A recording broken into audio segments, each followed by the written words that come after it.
new, old, and forgotten. Hopefully, my goal is today that at least everybody walks out with 10 new anime to add to their watch list. There is about 300 anime here. You're just gonna rattle them off? I'm not going to rattle everything off. If you do see a title that you are interested in, please raise your hand. I can talk a little bit about it. There are some anime that I have not finished personally because I just didn't have time to do this all before the panel. So the fun part about this specific little game that I'm doing here is that there's a lot of anime that unfortunately are going under the radar because they're either a bit older or they don't have proper advertisement. And there are new and old anime that are just being forgotten also because there's a little bit of a sensory issue with Japan. The oldest anime on this listing is from 1968. The newest is from this year.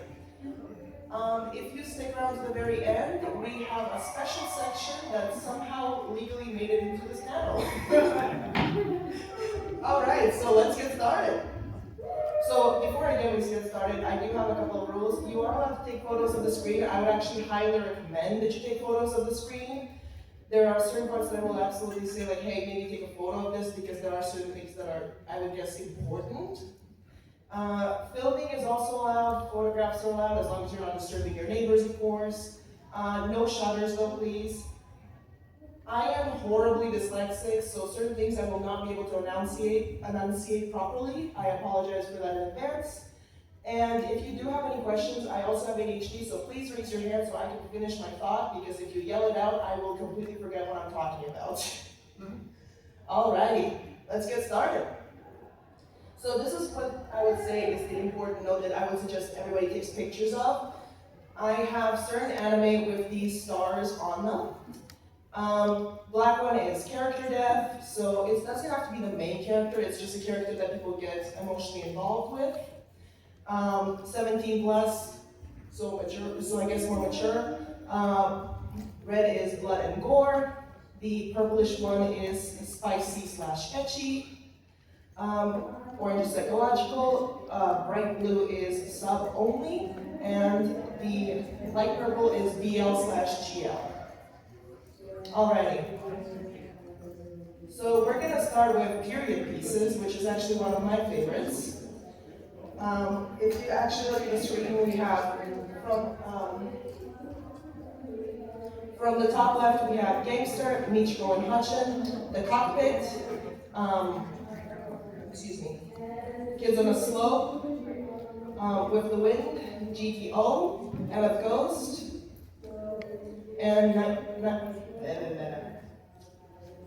I will enunciate that one better when we get to the list. Then we have 91 Days, and the other one that I can't enunciate properly. Okay, let's get started. So, firstly speaking, almost every single one of these anime I have watched completely, so I can answer almost any question on them. If you have never seen Initial D, then I would absolutely recommend it. It has both car racing, as well as it has more historical parts of how illegal that was in Japan for a long period of time. If you like a baseball geek who has cursed more than he has taught his students math or English or any other class, then Greatest Teacher Onizuka is definitely an option. And Michiko and Hachin is actually one of the only based in Latin America anime that I have found personally. There are more, but some get better, some get worse. I actually would also recommend on this list there is Tokyo Magnitude 8.0. That one is on the second row, the second lowest. So Tokyo Magnitude is basically about how bad the earthquakes actually get in Tokyo. This one over-exaggerates it by making the earthquake quite a bit bigger, but if you know what happens in the Philippines half the time, then this show is definitely for you. Honestly speaking, one of my favorites as well is Kids on the Slope. This one talks a lot about jazz anime. And jazz in general, because one of the things that a lot of people don't discuss is the older styles of music and how basement jazz worked. especially in the 40s and 50s, so it's definitely a good recommendation. If you're big into ice skating and sports, Medalist is about children specifically in ice skating. And of course, if you're into more gangster stuff, then there's always Gangster and 91 Days. They're completely different, but 91 Days is more about something can be built over so many years, and then it gets dismantled so easily because this person does it in 91 days, quite literally. And Gangster is just about the more Yakuza violence and what happens within those regions. They also kind of bring in the Americans into it, which makes it even funnier in my personal opinion.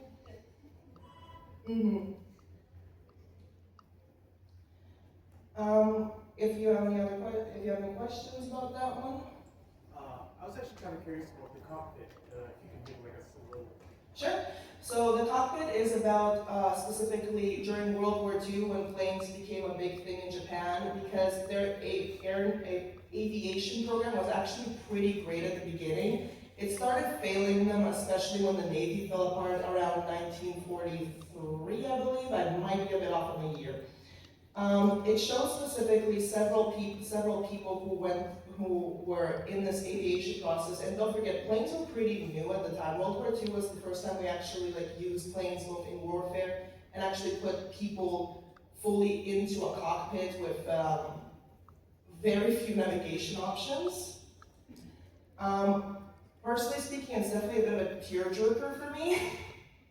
If you're not afraid of a little bit of a cry and you really like a little bit of history on planes, I would suggest this one. Also, The Wind Rises also talks about the aviation one, but that one is also, I believe, the studio just flew out of my head. Sorry?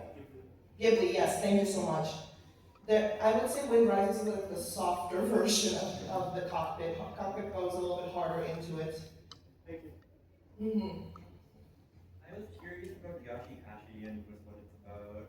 Yashihashi, one second. I'm gonna find the spelling because that's how I remember it. It's on the right side. The snacks and the one. Oh! Dagashikashi, my apologies.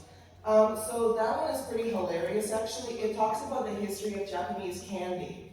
So what it does is basically this lady appears out of nowhere and is trying to convince this 17-year-old guy who wants to become a mangaka to actually stay behind and take over his father's candy shop. And some of the candy I genuinely thought was a fake, but no, these are all real candy that have existed and are still being produced in Japan.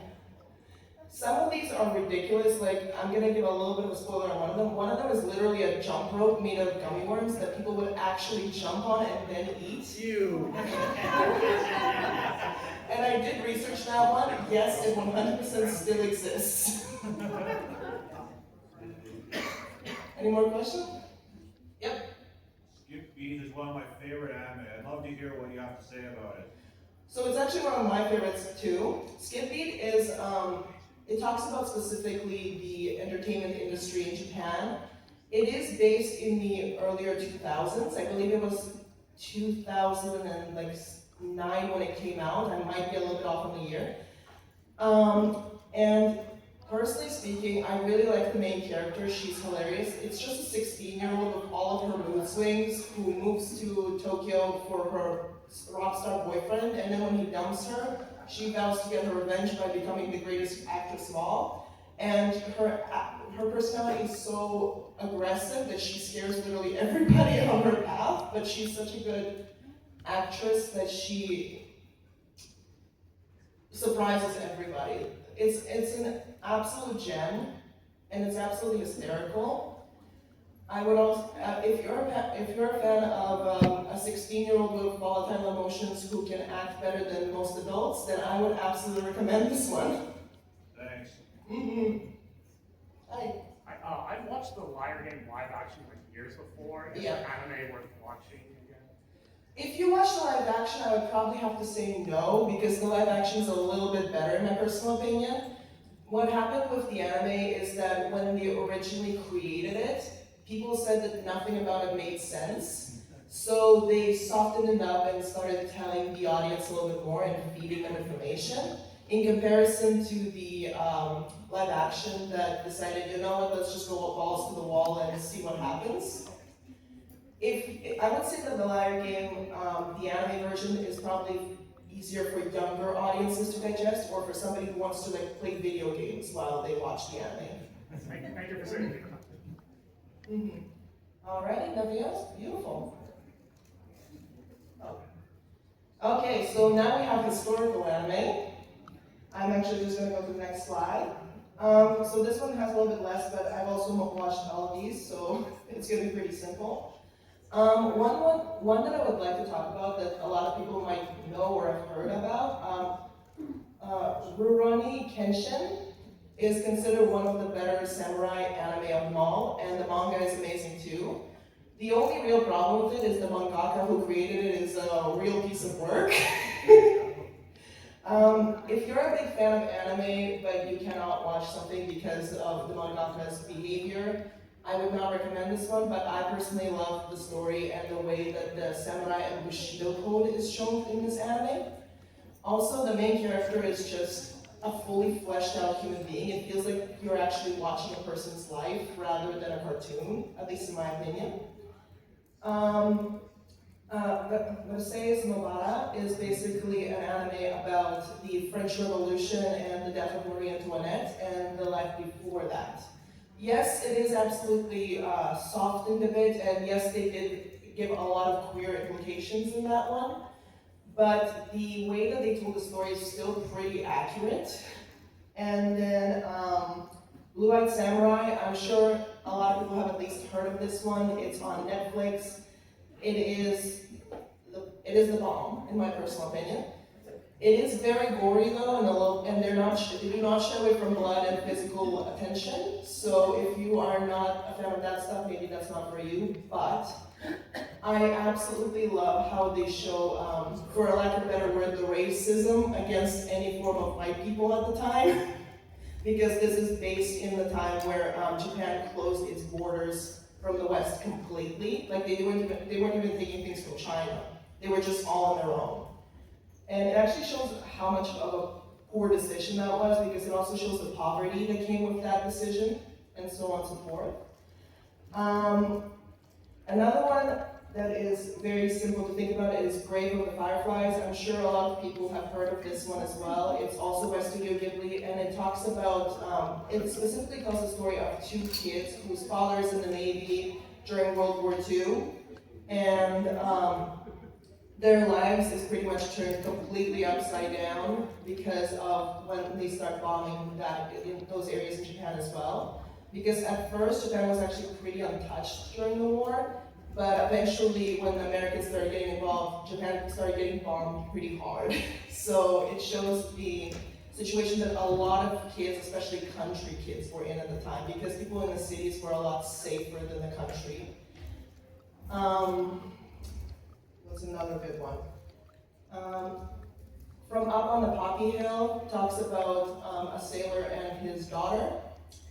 And this is also technically based around the time of World War II, but they don't mention it there as much. I would absolutely recommend this one. It's also a bit older, but it's really beautifully drawn and the story is pretty amazing. Any questions about this one, or anyone interested in any of them? Okay, beautiful. Yes? Could you summarize Sword of the Stranger? Ooh, Sword of the Stranger. So funny enough about this one, that's one of the ones that I didn't fully finish, unfortunately. So I cannot tell you about the ending. However, Sword of the Stranger talks about basically this was during the time that Japan was getting invaded by China. That's where it's based in.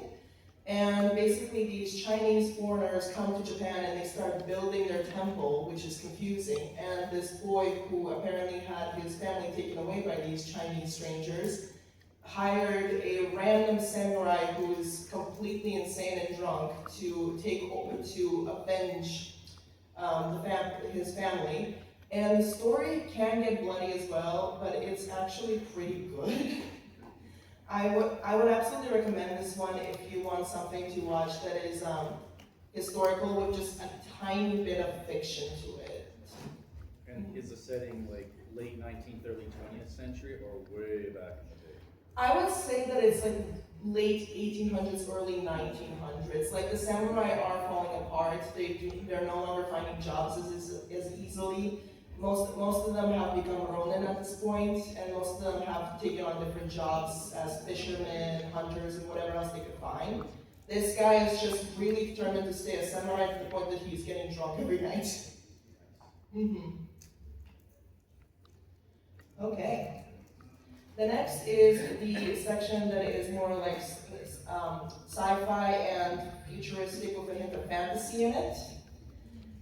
We have Kaiba at the left. We have then Nobunaga, Zetman, Dororo, the original specifically, Mushishi, Batum, Kanan, Miss Hoshi. I cannot pronounce it. I'm sorry. I'm gonna get the other one as well for pronunciation later, and then Wolf Children. So, personally speaking, I would start with Afro Samurai. If you love Samuel L. Jackson, then I'd absolutely recommend this one. The main character was specifically designed to be for Samuel L. Jackson, and the English is the original language for this one, but it is made by a Japanese studio.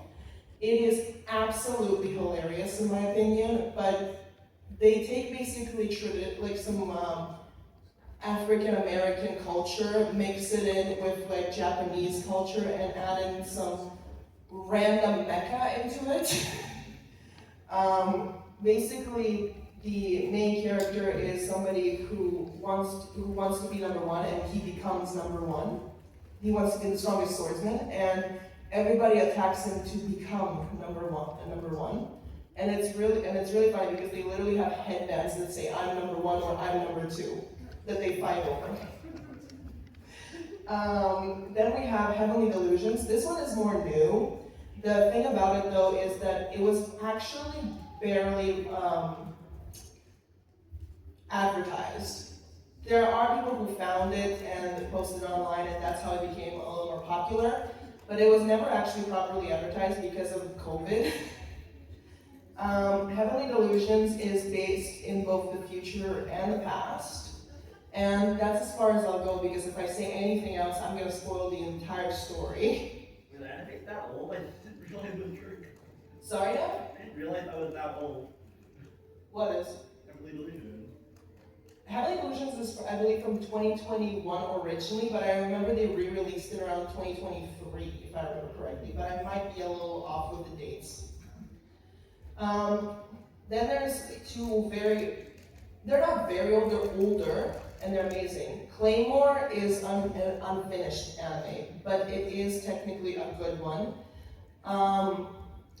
The fun parts about Claymore is that it actually sends you back into the past because people are still living in small towns, but like the houses are made out of wood and clay and other stuff like that. But then it takes a futuristic turn by like putting basically these claymores, these creatures are defending people against monsters while having the organs of said monsters inside their own bodies.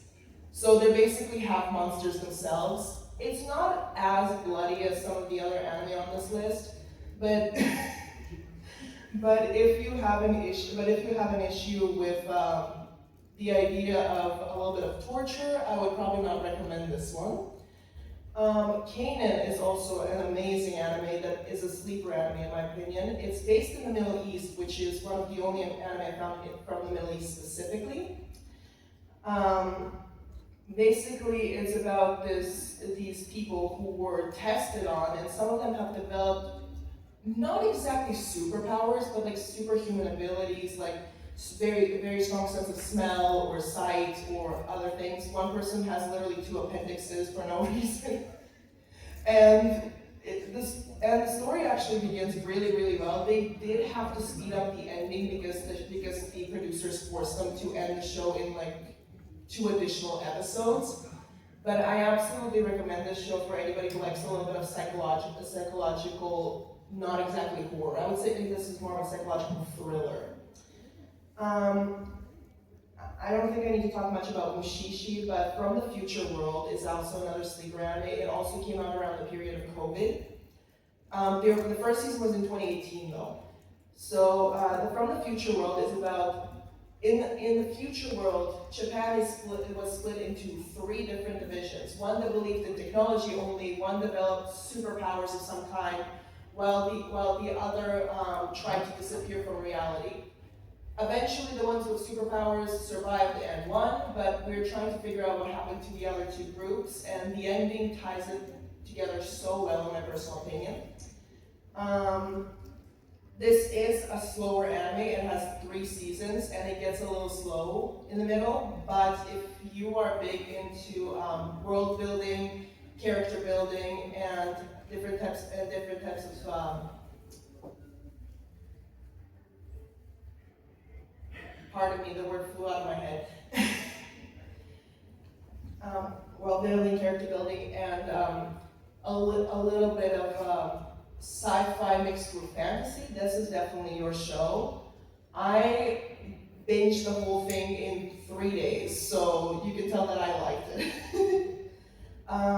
Nobunaga was super popular for a very short period of time, but immediately got eclipsed by Hellsing and several other shows that came out at the time.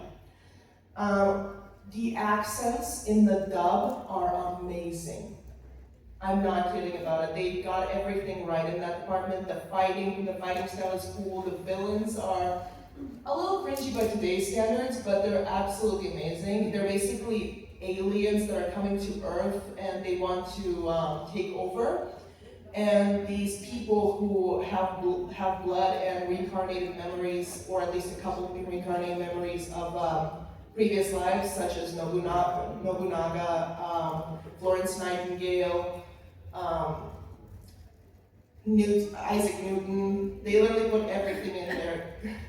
Yeah, they even put Gandhi in there, which makes it even more funny. Does he nuke everyone? Gandhi, no, Gandhi is actually really funny because one of the things is that their actual personalities are a little bit different from what their characters are remembered, what their past lives are remembered for, which is really funny because Gandhi, when he's in Gandhi form, he is a very Zen person. He's go with the flow. He's defend everybody, protect everybody, don't hurt anybody. And then when you get him back into his original personality, he's a little bit of a jokester and tease and a little bit of a pervert. So clone high then. I wouldn't call it that much, though. Yeah. I would absolutely recommend Nobunaga. I binged that one in 1 day. It was absolutely hilarious. Zedman is also an oldie but a goodie. Zedman is specifically about, pardon me. Excuse me. Thank you. Zedman is about these people who are suddenly appearing as these alien technological forms, and people are trying to force them to fight each other for money. And this guy whose name is Zedman is supposed to fight them all and kill them all so he can free them from their torture. 7 Seeds is actually on Netflix, if I remember correctly. And it has 2 seasons, plus there's the manga, and the manga is amazing on its own, but the anime is actually pretty decent too. I'm not going to spoil too much about this one because then it wrecks the entire story, but one of the things that I can say is basically these people wake up after sleeping in these strange pods, and they can't find human civilization.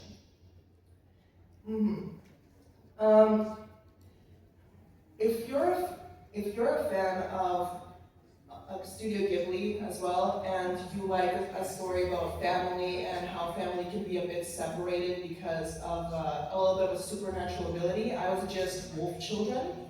It's basically about this lady who falls in love with a guy who is a werewolf, and she has his kids, but then he dies within the first couple of months of the second-born's birth. So she is stuck raising 2 kids that she knows nothing about half their culture, and I'm not gonna lie, one of the things that first pops into my head when I watch the show is the fact that when they were kids, they kept biting and breaking her tables.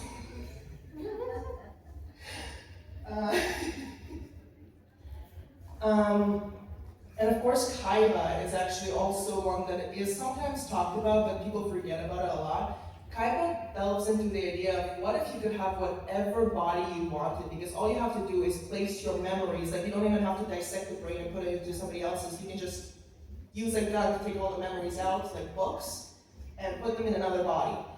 And one of the things that it talks about is both body dysmorphia, how people might not know the differences between the sexes. I actually really like in one scene, the main character, it's his first time in a female body, and he just doesn't know what the heck he's doing, while another character is for the first time in her life in a male body, and she doesn't know what the heck she's doing. But the way it's told, it has so little dialogue that you have to definitely watch the how they're behaving. And it's sub only, unfortunately. And apparently I did not put that there. Okay. Any questions about this one? Yep. What's Eden of the East? Ooh, Eden of the East is also a goodie. They only did 2 seasons. I would absolutely recommend watching those 2 seasons and then going to and the OVA and then going to read the manga afterwards, because it got cut short because of the 2000 censoring.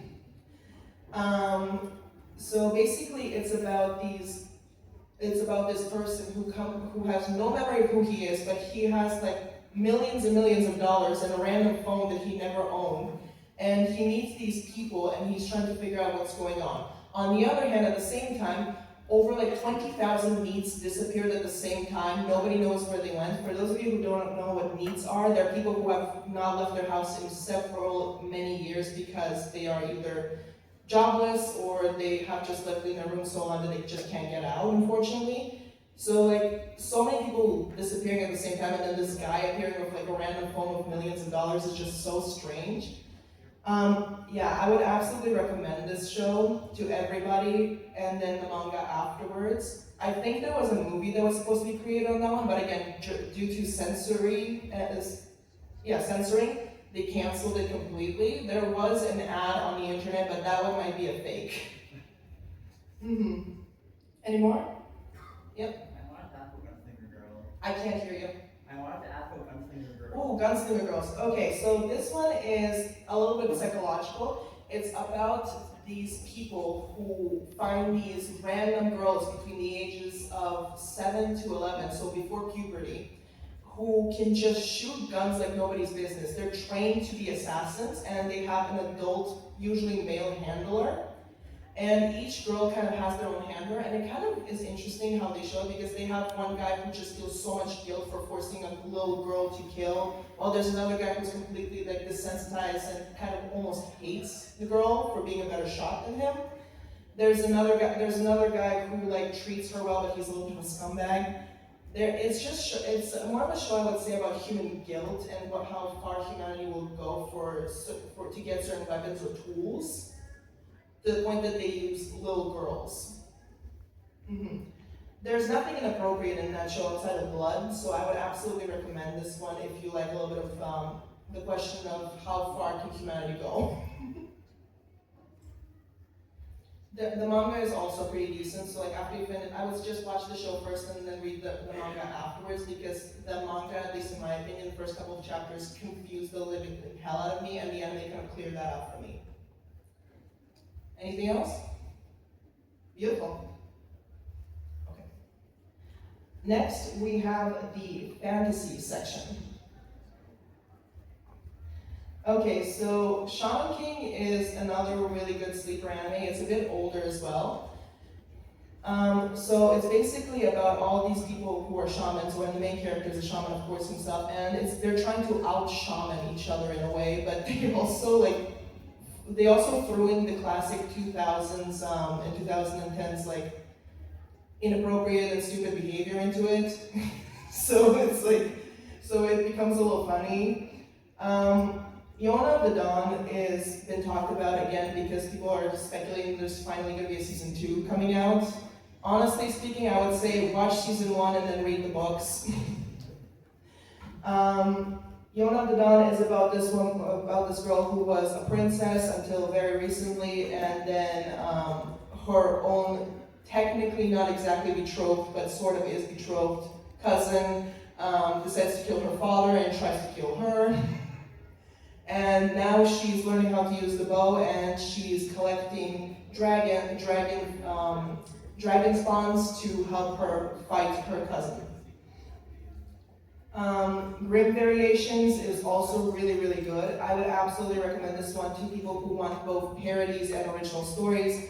They quite literally took the OG stories of Little Red Riding Hood, Cinderella, Hansel and Gretel, and I believe 3 other stories, and they just put a ton of different movie references into it. Like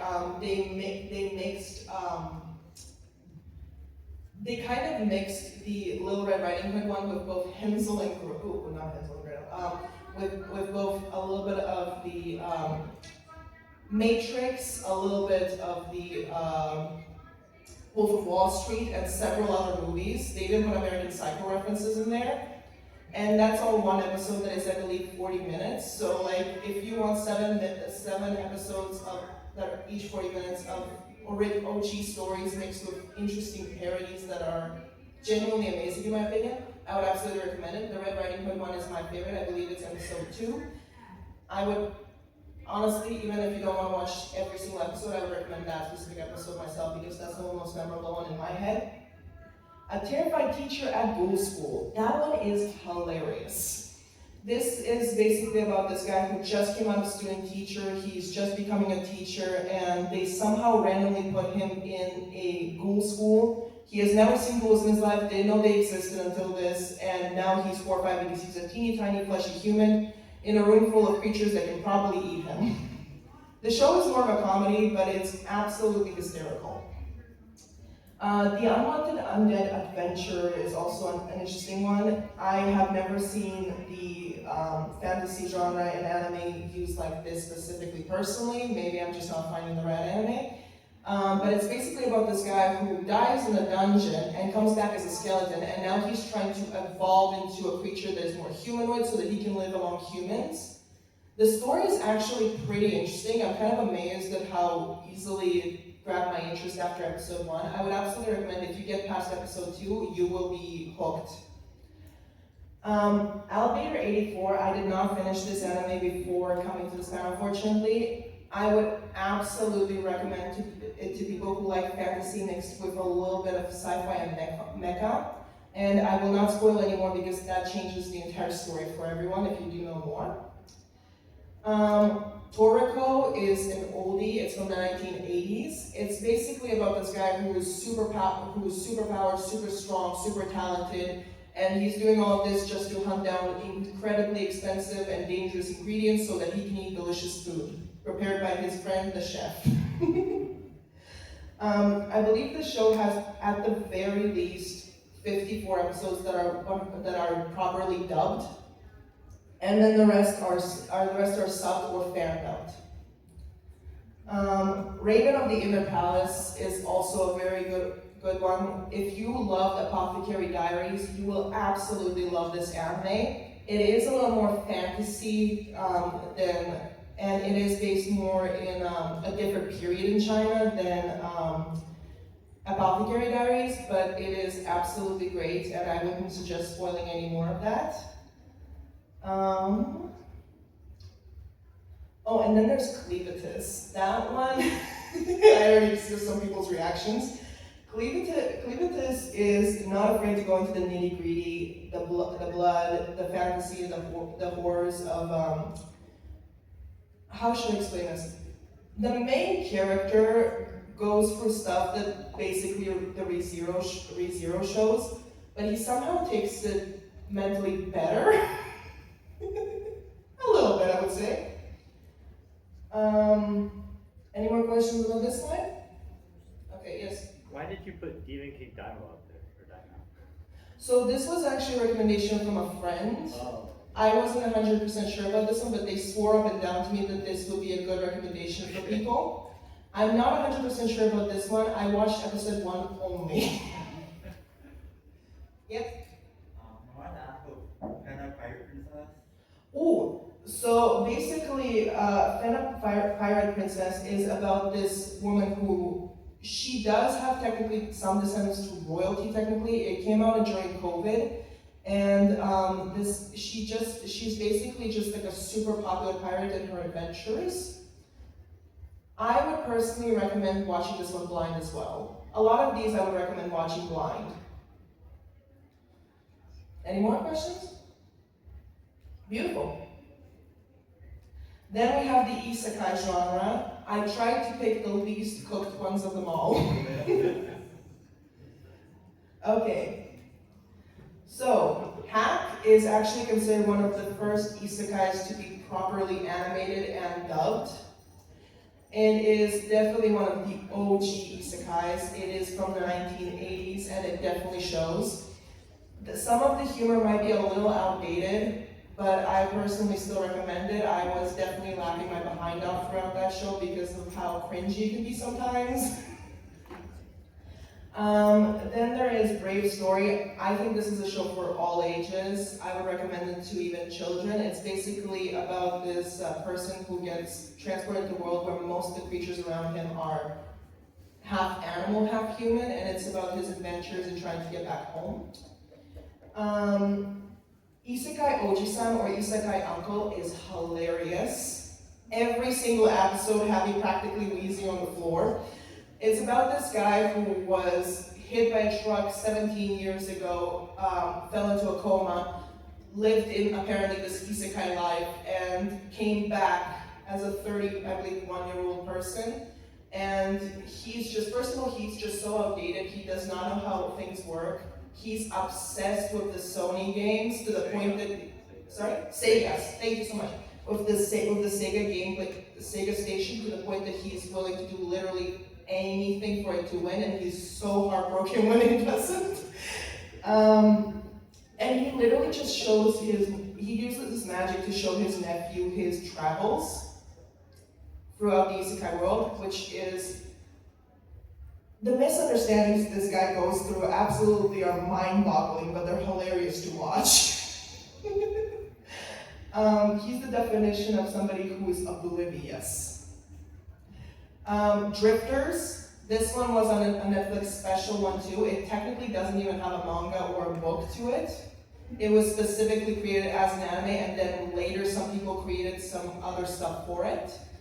It's basically about these historical characters such as Toyotomi Hideyoshi or Nobunaga, Saint Germain, my last brain cell, Joan of Arc, Anastasia of Russia. Like, all of these people are isekai into this new world, and some of them are fighting to destroy humanity, while others are trying to fight to protect humanity, while some others just want to take over the world. And the way they tell the story had me engaged. The music and the language that they use is so perfect.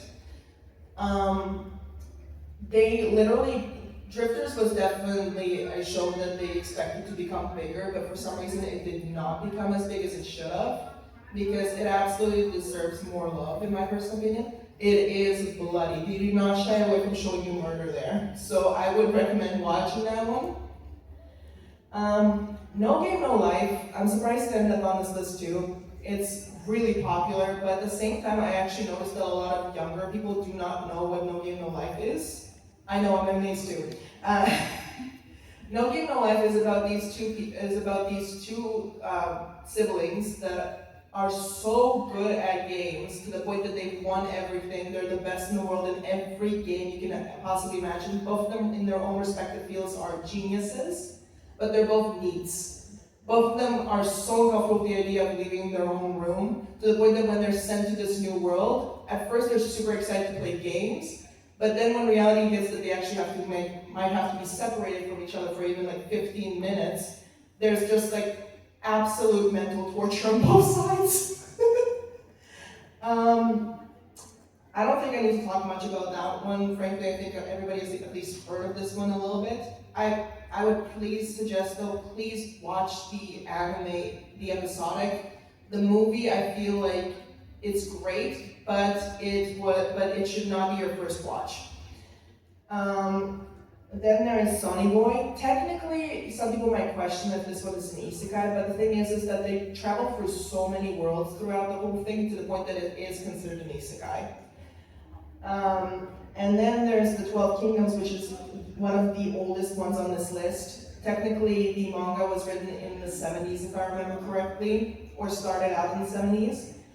It's about these people who were basically raised in our world as normal people, and then they're brought back to their OG world. And one of them is supposed to be like the future queen of some kind, and she has to fight to get her kingdom back and then reunite the other kingdoms. It gets pretty interesting. Most of it is dub, however, eventually, unfortunately, the dub quality does drop, so I would probably switch to sub after a certain period if you do watch dub usually. Any questions about this one? Yep, in the front. Second column, Shachiku Shidai. What's the asterisk for, and what's the premise of the show? Shachiku Shidai, okay. I know the dub name of this one, it's just gonna take me 2 seconds. Can I come back to you, please? You bet. Thank you so much. You were next. Is 12 Kingdoms finished the anime or no? It's completely finished. Like, they adapt the whole thing? They adapted, like, I believe it was 95%. They did cut out certain pieces of it at the very end because they were just so behind in general. However, I would absolutely recommend still to watch this one. If you want for the ending, you can read the manga, but I think that they ended it perfectly. Okay, thank you. Now, I need to remember what the dub name of this one is. I gave my phone away.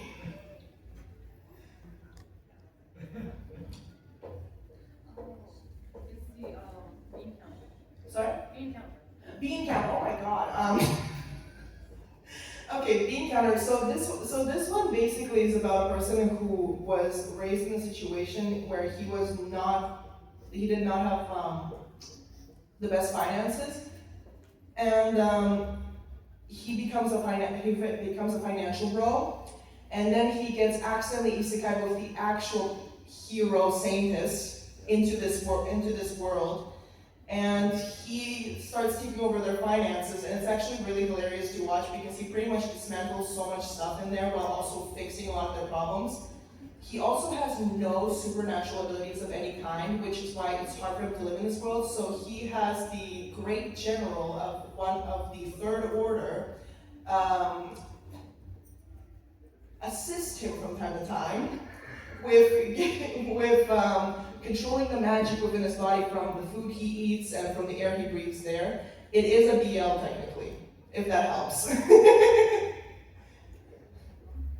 Okay, any more? Beautiful. How am I doing on time?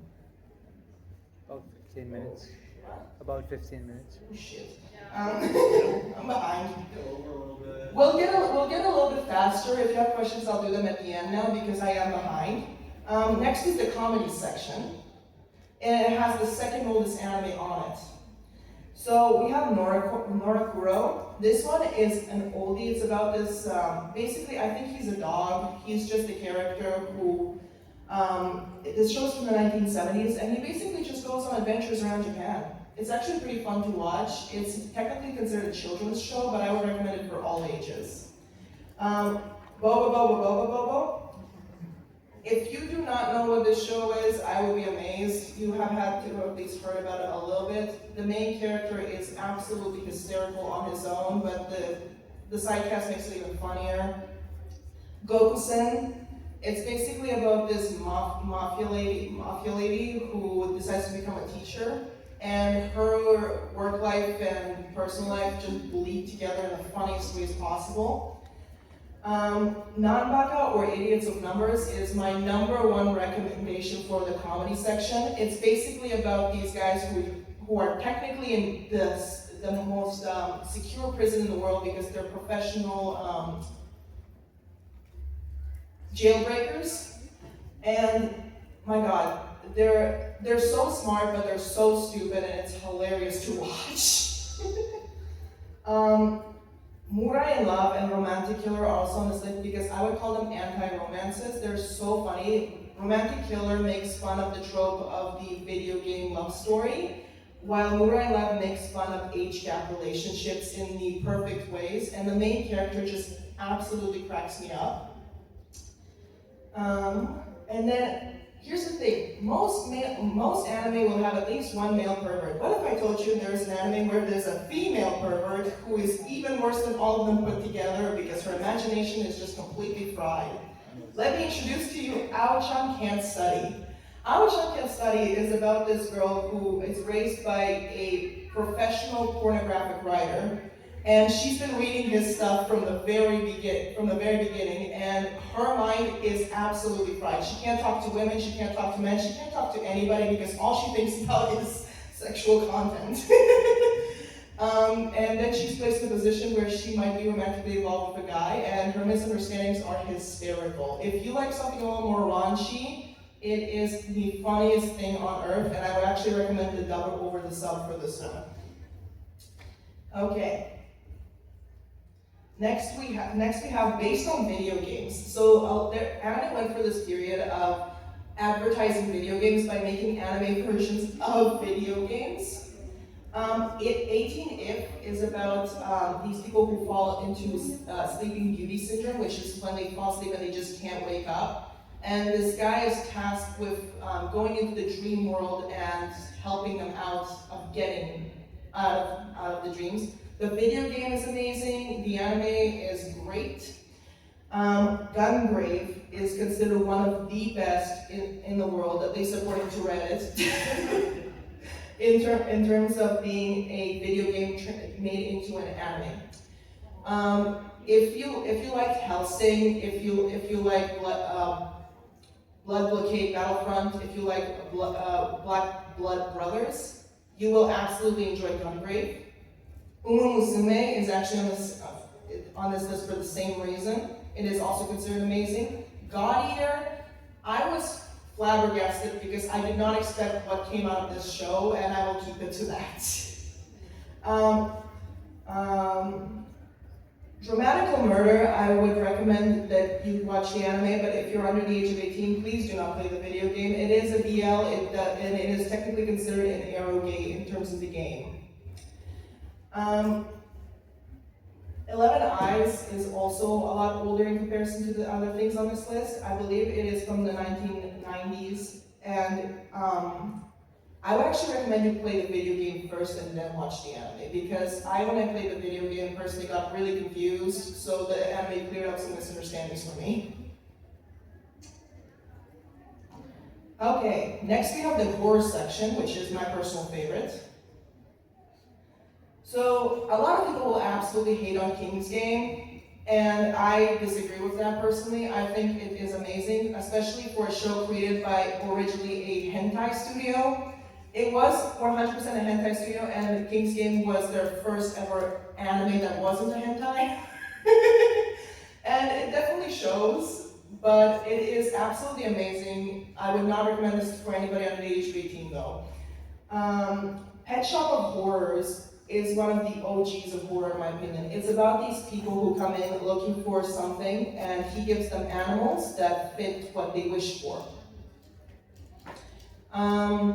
Horror News is based on a Junji Ito story, and Hellgirl has been becoming popular online again. I would absolutely recommend every one of these. By the way, after this panel, technically I'm out of time, but we can still talk about any of these anime. I just legally can't present anymore. The next section is thriller and mystery, because apparently anime cannot differentiate between the two, it has to be together.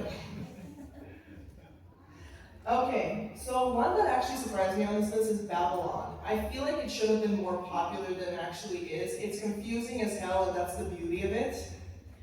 It's basically about this guy who's technically a lawyer, and they create this city that they have to restart from the very beginning of making laws there. So they're trying to consider whether they should make suicide legal or not. Yes, it gets pretty interesting. Another one is Kiesniver, actually. Kiesniver is a gem, in my personal opinion. Kiesniver is about these characters. who basically are the representation of a very perverted version of, not perverted as in sexual, perverted as in like messed up and parodied version of the 7 deadly sins. And these characters get into such nonsense, like the character who's supposed to represent lust is obsessed with pain. It gets really, really funny. I accidentally put Sedman again in here, oops. Speed Grapher was actually one that I really wanted to talk about here. Speed Grapher is basically about these people who gain a superpower through something that I'm not going to talk about because it would spoil, but they gain a superpower based on an obsession of theirs. For example, the main character is so obsessed with photography to the point that he gets a hard-on sometimes. And his superpower is literally when he takes a picture of something, things explode. In his pants? I wished. That's Maiden of Amnesia is also a really good one. It's about this ghost who does not know why she has not moved on and why she's stuck in the school building. And it is a little bit older. It's definitely a sign of the 2000s, but it is an amazing show if you want something a little bit slower with a little bit of mystery, but not a lot of horror. It does have technically some sacrifice scenes, but they're not too horribly shown. So I can't put it in the horror section. I'm gonna have to speed up. Next we have the romance section. I'm sure a lot of people were confident about this one. Surprisingly, for this one, I put Scum's Wish. Scum's Wish is a little bit of an anti-romance as well, because I actually watched it when I was 15 originally, which was a horrible mistake on my part. And I did not understand most of its plot. However, I rewatched it in my 20s, and it made a lot more sense. It basically talks about teenage angst and about the need for physical affection versus love. If you're the type of person who likes to discuss the idea of teenage-esque activities while also trying to figure out whether they romantically are interested in each other, I would absolutely recommend this one. The heartbreak in this one actually makes me cry sometimes. Surprisingly, Romeo x Juliet. That one is a fantasy romance that I did not expect to love as much as it did. It's basically a retelling of Romeo and Juliet, but in a almost fantasy / sci-fi kind of retelling. There's flying horses there, and it's a king versus a vigilante group. It's pretty interesting. This Boycott a Merman, it's technically a movie, and I absolutely love it. It's basically about this, I believe it was 15 or 16-year-old boy who loses his grandfather, his only living family, and when he tries to end his life, he's saved by a merman, and it's basically like a romantic comedy between these two characters, because the merman really, really wants him to live. He also names the merman a type of fish that he also feeds him later, which causes such a misunderstanding. Yeah, I would definitely recommend this one. Please Teacher and Please Twins are part of a trilogy storyline. There's also Oh My Buddha, or Oh My Goddess is also involved in that world. I would absolutely recommend this one. With Please Teacher and Please Twins, you do need to understand it was made in the 90s, and certain tropes might be a little more uncomfy these days to talk about.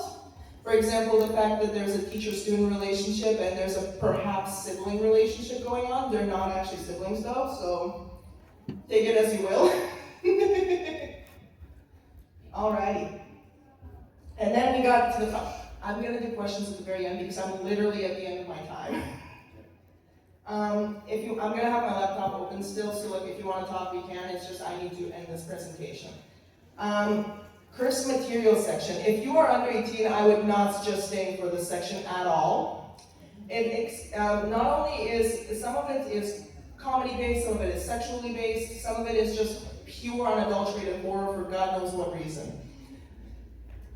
Alrighty, so let's start with the cursed but good. Ghost stories is always talked about, the dub specifically. The dub is hysterical because basically what happened is it failed so bad in Japan that they said as long as you keep the names in the original plot, you can literally do whatever you want. And my God, I hope the voice actors got paid well because they brought everything you could possibly imagine, from drama to student pregnancy to every language, every religion, every culture. Everything is not only made fun of, but borderline like absolutely insulted. I am part of like half the cultures that they make fun of, and I absolutely love it. You can actually watch some people reacting to this show and the memes around it. Oh my god, you will not be able to quit this show, at least until episode 12. And there's 24 episodes of this stuff. Happy Sugar Life is everything you can imagine in terms of cursed materials.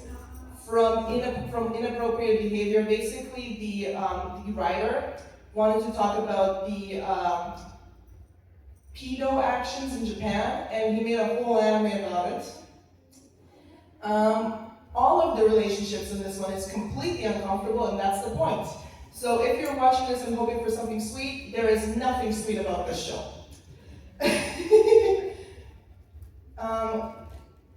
Mirai Nikki made this list because of how messed up the actual showing of it was. Because here's the thing, the plot is actually pretty ingenious in my personal opinion. It's just they fumbled it so bad that it turned out good. At least in my personal opinion. The very, very cursed section has Green Green, which originally is a video game, a seinen video game that is actually illegal in Japan now. And the anime grazes all of it very carefully to make sure that it doesn't end up also illegal. Pupa is basically about these two siblings who, just like the rest of the world, caught a disease. Said disease, basically, if you do not die from it, you develop one of two things. You either regenerate your limbs really, really well, or you want to really eat flesh, specifically human flesh. Now, this story is about two siblings, with the brother being a regenerator, and the sister wanting to eat him. If you want pure, unnecessary horror, this is the show for you. There's also a little bit of an incest thing going on between them, so please be careful while watching this show. Personally speaking, I watched this at 16 and it was the worst mistake I made. I rewatched it at 20 and it's not as bad now, maybe because the trauma is not that bad the second time.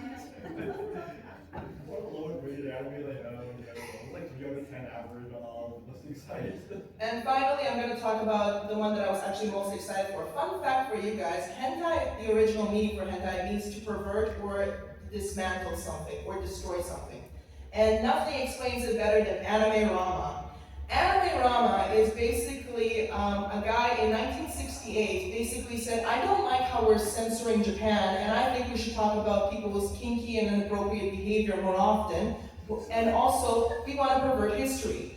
In the first movie, he makes fun of Julius Caesar, Cleopatra, history in general, abstract art, sexual behavior. Every mental disorder you can imagine is made fun of in this thing. French films are made fun of in this thing. Disney is made fun of in this thing.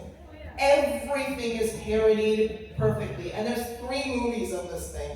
Personally, I watched the first movie and it took me 3 days to finish it because it just shocked me to my core. And I'm still waiting to mentally prepare myself to watch the second. This will be the end of my panel. If you do have questions, please come up to me. I will start answering them. Otherwise, we're good to go.